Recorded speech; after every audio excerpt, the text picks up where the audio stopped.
ঘন জঙ্গলে একটি উঁচু গাছে বানর থাকতো। সে প্রতিদিন গাছে বসে লাল লাল পাকা পাকা ফল খেত।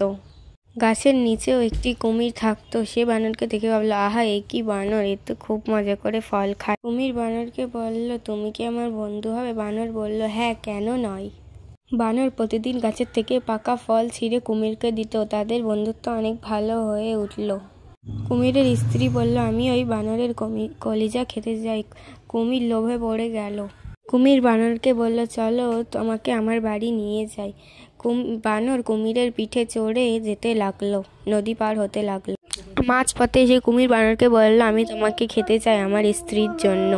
বানর ভয় পেয়ে বুদ্ধি কাটালো, ওহে কুমির, আমার কলিজা তো গাছে আছে, তুমি আমাকে গাছে নিয়ে যাও। সরল মনে তাকে গাছে নিয়ে আসলো। তার সঙ্গে সঙ্গে গাছে উঠে পড়লো। বাদর কুমিরকে বলল, বন্ধুত্বে লোভ থাকলে সব কিছু নষ্ট হয়ে যায়। কুমির মাথা নিচু করলে। আমাকে সাবস্ক্রাইব করবে ভিডিওটি।